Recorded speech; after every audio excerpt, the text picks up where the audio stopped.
जय छठी मैया।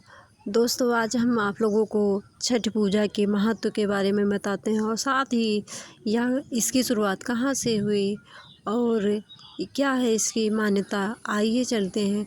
छठ पर्व, छठ या षष्ठी पूजा के नाम से जाना जाता है। कार्तिक शुक्ल पक्ष के षष्ठी को आमतौर पर हिंदुओं द्वारा मनाया जाने वाला यह एक पर्व है। सूर्य उपासना का यह अनुपम लोक पर्व मुख्य रूप से बिहार, झारखंड, पश्चिम बंगाल, पूर्वी उत्तर प्रदेश और नेपाल के तराई क्षेत्रों में मनाया जाता है। कहा जाता है यह पर्व मैथिल, मगही और भोजपुरी लोगों का सबसे बड़ा पर्व है।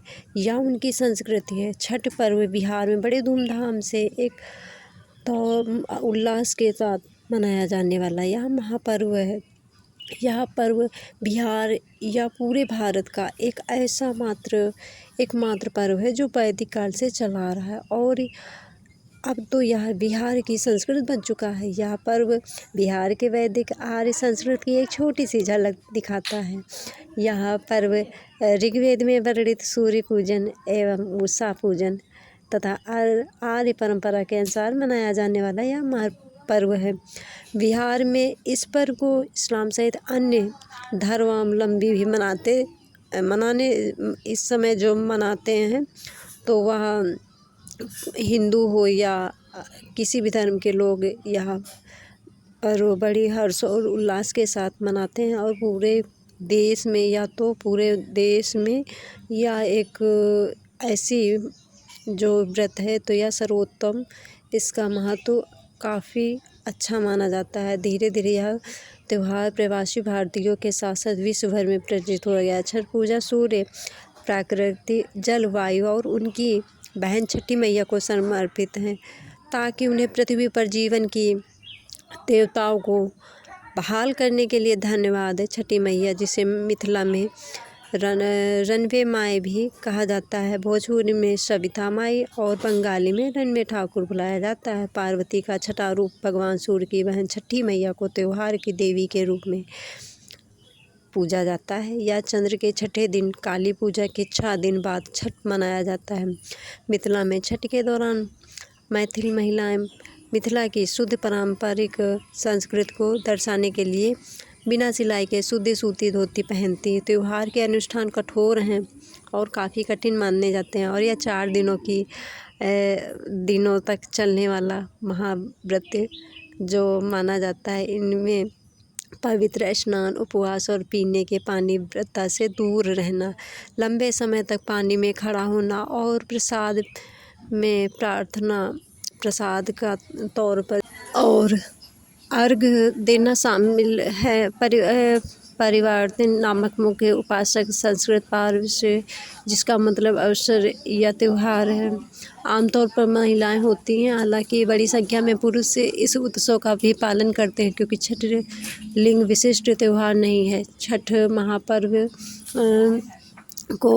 व्रत को स्त्री पुरुष बूढ़े जवान सभी लोग करते हैं और कुछ जो भक्त हैं तो नदी के किनारों के लिए सिर के रूप में एक प्रोस्टेशन जो की तरह से मतलब मार्च भी करते हैं।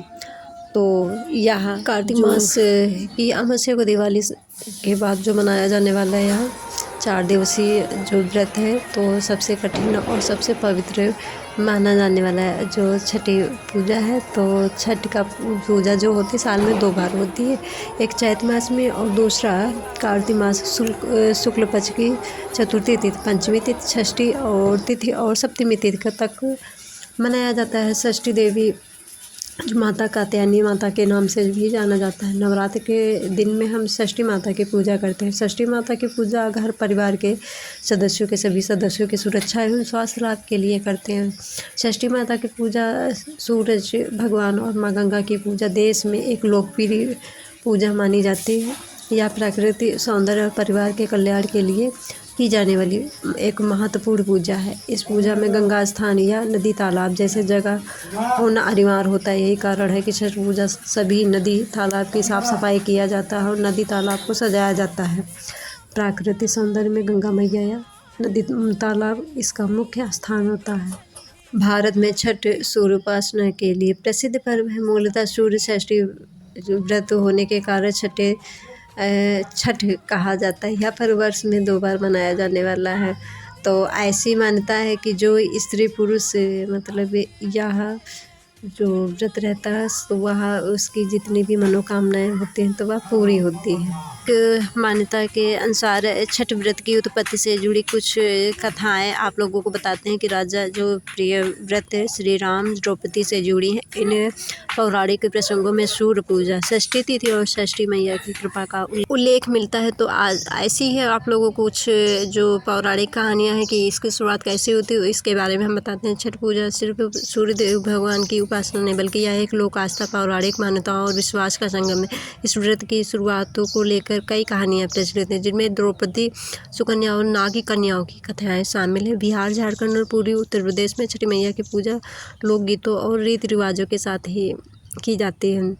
तो आइए चलते हैं इसके कथा के और भविष्योत्तर पुराण के अनुसार जब पांडव वनवास में थे और युधिष्ठिर भोजन की व्यवस्था को लेकर चिंतित थे तब 80,000 मुनि उनके आश्रम में और द्रौपदी ने अपने पुरोहित धौम्य ऋषि से समाधान पूछा तो उन्होंने सूर्यदेव का व्रत करने की सलाह दी जिसे रवि षष्ठी कहा गया है।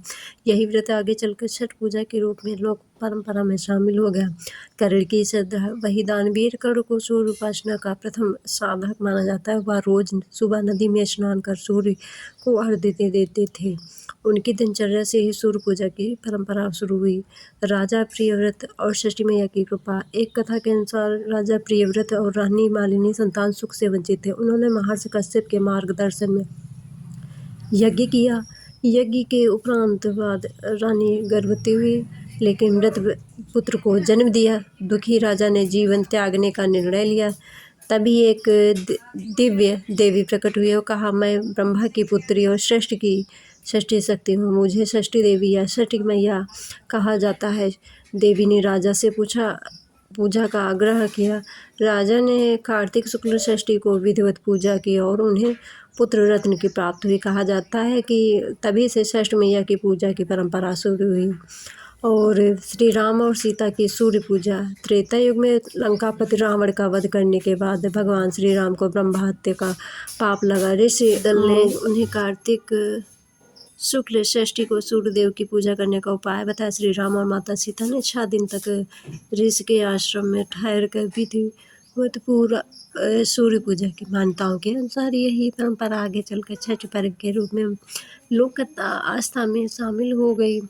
और सुकन्या और नागी कन्याओं की एक और कथा आप लोगों को बताते हैं। इसके अनुसार एक और कथा प्रचलित है। कहा जाता है कि प्राचीन काल में राजा सरयांत की पुत्री सुकन्या ने नागी कन्याओं के उपदेश पर सूर्य व्रत किया था। यह कथा बताती है कि छठ व्रत सिर्फ एक धार्मिक अनुष्ठान नहीं बल्कि एक आध्यात्मिक अनुभव भी है जो शक्ति और श्रद्धा को दर्शाता है। और एक और कहा जो किंवदंती आप लोगों को कथा के तौर पर छह माताओं और कार्तिक की कथा। एक अन्य कथा के अनुसार भगवान शिव की शक्ति से उत्पन्न कार्तिकेय को 6 कृतिकाओं ने दूध पिलाकर पाला था, इसलिए उन्हें श्राद्ध कहा जाता है। उन्होंने एक साथ दूध पीने के लिए 6 मुख बनाए जिसे उन्हें षडानन और षडमुख